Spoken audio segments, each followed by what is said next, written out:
காலையில் tension start ஆகிறதே கிச்சனில் தான், இந்த லஞ்ச் பாக்ஸ் ரெடி பண்ணுறதுக்கு. சில நாள் காலையில் முடியவே முடியாது, ஏதாவது இன்ஸ்டண்ட்டான ஒரு ரெசிபி இருந்தால் பரவாயில்லையேன்னு தோணும். அதுக்கு இந்த டைமில் நான் யூஸ் பண்ணுறது தான் இந்த மேக் அண்ட் ஃப்ரீஸ் ரெசிபீஸ் எல்லாமே. காலையில் அறக்க பறக்க சமைச்சிட்டு குட்டி பையன் வேறு அழுதுகிட்ருப்பான். அந்த டைமில் வந்துட்டு அதுக்கப்புறம் கிச்சன்லாம் வேறு க்ளீன் பண்ணிவிட்டு தான் நம்ம அடுத்த வேலைக்கு போகணுன்னு நினச்சாலே ஐயோ பயமாக இருக்கும். அந்த மாதிரியான நாளில் ஏதாவது ஒன்று ஃப்ரீசரில் இருந்து சீக்கிரமாக அதை எடுத்து அப்படியே நம்ம ஹீட் பண்ணி சமைச்சு கொடுத்துட்டா எவ்வளோ ஈஸியாக இருக்கும்னு தோணும். அதோட ஃபர்ஸ்ட் ரெசிபி தான் இந்த சிக்கன் பிரெட் ரெசிபி.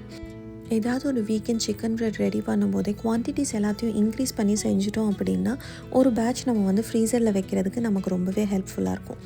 இந்த டோக்கு நான் யூஸ் பண்ணியிருக்கிறது ஆல் பர்பஸ் ஃப்ளவர், கொஞ்சம் ஈஸ்ட், அதுக்கப்புறமா சுகர், அப்புறம் சால்ட், அதுக்கப்புறமா மில்க் அண்ட் லைட்டாக ஆயில் நான் யூஸ் பண்ணியிருக்கேன்.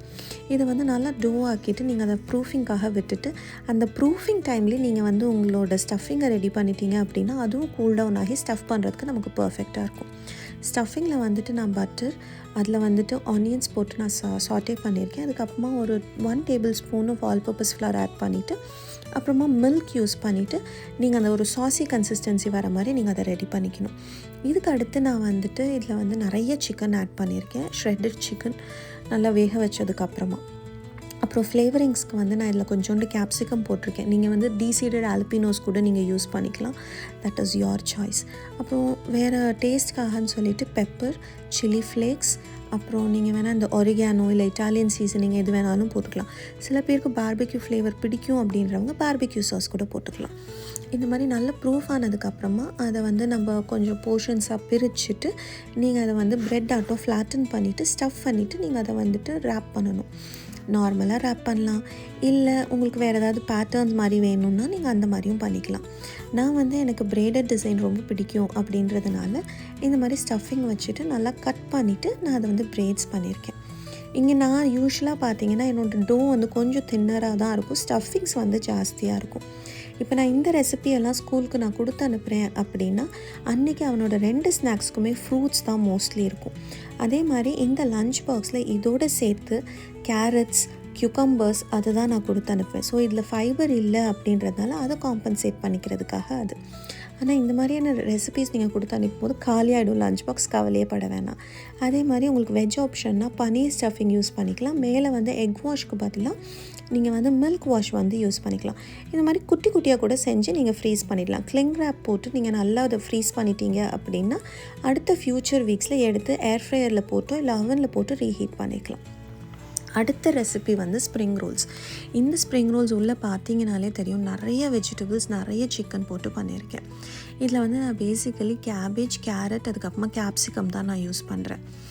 இதே தான் நமக்கு நூடுல்ஸ்க்கும் தேவை அப்படின்றதுனால முக்கால்வாசி நாள் நான் நூடுல்ஸ் பண்ணுற அன்றைக்கி எப்படியும் நம்ம வெஜ்ஜீஸ் கட் பண்ண தானே போகிறோம் அப்படின்னு சொல்லி அதிகமாக கட் பண்ணிவிட்டு பாதியை சாட்டே பண்ணதுக்கப்புறமா நான் எடுத்து வச்சுருவேன். அதில் நான் ஸ்ப்ரிங் ரோல்ஸ் பண்ணுறதுக்காக அப்படின்னு சொல்லிட்டு இன்னொன்று நான் நூடுல்ஸ்க்கு யூஸ் பண்ணிக்குவேன்.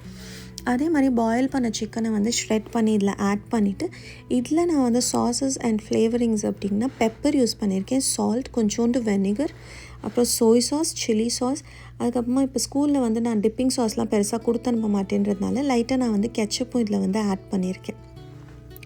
இது எல்லாத்தையும் நல்லா மிக்ஸ் பண்ணிவிட்டு கொஞ்சம் கூல்டவுன் ஆனதுக்கப்புறம் நான் ஸ்டோர் பாட் ரேப்ஸ் தான் இங்கே யூஸ் பண்ணியிருக்கேன். அதை ஒட்டுறதுக்கு நமக்கு இந்த ஃப்ளோர் ஸ்லரி மைதா வச்சு நீங்கள் பண்ணிக்கலாம். அந்த மாதிரி தான் பண்ணுறது. இந்த ரேப்ஸை இந்த மாதிரி டயக்னலாக நம்ம போட்டுட்டு நல்லா நான் குவான்டிட்டி ஆஃப் த ஃபில்லிங்ஸ் நான் கொஞ்சம் அதிகமாக தான் வைப்பேன். பார்த்தீங்கனாலே தெரியும், யூஸ்வலாக நம்ம கடையில் சாப்பிடும் போதெல்லாம் இவ்வளோ இருக்காது. So this is another way to make it a little healthier. So அதை நல்லா ரோல் பண்ணிவிட்டு டாப்லேருந்து ரோல் பண்ணதுக்கப்புறமா சைட்ஸை கொஞ்சம் ஃபோல்ட் பண்ணிவிட்டு எண்ட் வரைக்கும் நீங்கள் ரோல் பண்ணிவிட்டு ஸ்டிக் பண்ணுறதுக்கு அந்த ஸ்லரியை யூஸ் பண்ணி நீங்கள் ஸ்டிக் பண்ணிக்கிட்டீங்க அப்படின்னா அழகாக ஒரு பாக்கெட் வந்துடும். இதை நீங்கள் இப்படியே நீங்கள் டீப் ஃப்ரையும் பண்ணிக்கலாம், அப்படி இல்லாட்டி நீங்கள் ஏர் ஃப்ரையும் பண்ணிக்கலாம். இப்போது நீங்கள் ஏர் ஃப்ரை பண்ணும்போது பார்த்திங்கன்னா சின்ன சின்ன கேப்ஸ் இருந்தால் கூட பெரிய பிரச்சனை கிடையாது. இந்த ஸ்டேஜில் ஃப்ரை பண்ணுறதுக்கு முன்னாடி நீங்கள் அதை அப்படியே ஃப்ரீஸ் பண்ணிவிட்டு அப்புறமா எடுத்து யூஸ் பண்ணிக்கலாம், டைரெக்டாக தா பண்ணாமல். அதே மாதிரி இன்னொன்று பிரேக்ஃபாஸ்ட் டைமில் எனக்கு யூஸ் ஆகிற ஒரு விஷயம் அப்படின்னா இந்த ஓட்ஸ் கிரம்பிள்.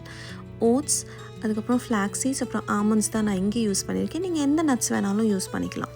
அதை லைட்டாக ரோஸ்ட் பண்ணிவிட்டு அதுக்கப்புறமா அதை ப்ராசஸ் பண்ணிவிட்டு அந்த ஸ்டிக்கினஸ்க்காக நான் பீனட் பட்டரும் மேப்பிள் சிரப்பும் யூஸ் பண்ணியிருக்கேன். நீங்கள் டேட்ஸ் யூஸ் பண்ணிக்கலாம், ஹனி யூஸ் பண்ணிக்கலாம், டிபெண்டிங் ஆன் யுவர் சாய்ஸ். நல்லா அந்த ஒட்டுற மாதிரியான ஒரு பால் பிடிக்கிற மாதிரியான ஒரு கன்சிஸ்டன்சிக்கு வந்ததுக்கப்புறமா நீங்கள் இந்த மாதிரி நல்லா ப்ரெஸ் பண்ணி பார்ச்மெண்ட் பேப்பர் போட்டு நல்லா ப்ரெஸ் பண்ணிவிட்டு மேலே நீங்கள் இந்த மாதிரி சாக்லேட் கோட்டிங் கொடுத்துட்டு நீங்கள் பார்ஸாக கட் பண்ணி யூஸ் பண்ணிக்கலாம். அப்படி இல்லாட்டி க்ரம்பிளாக கூட வச்சுக்கலாம். என் பையனுக்கு வந்து இந்த யோகர்ட்டோட நீங்கள் மேலே போட்டு கொடுத்தீங்கன்னா அவ்வளோ பிடிக்கும்.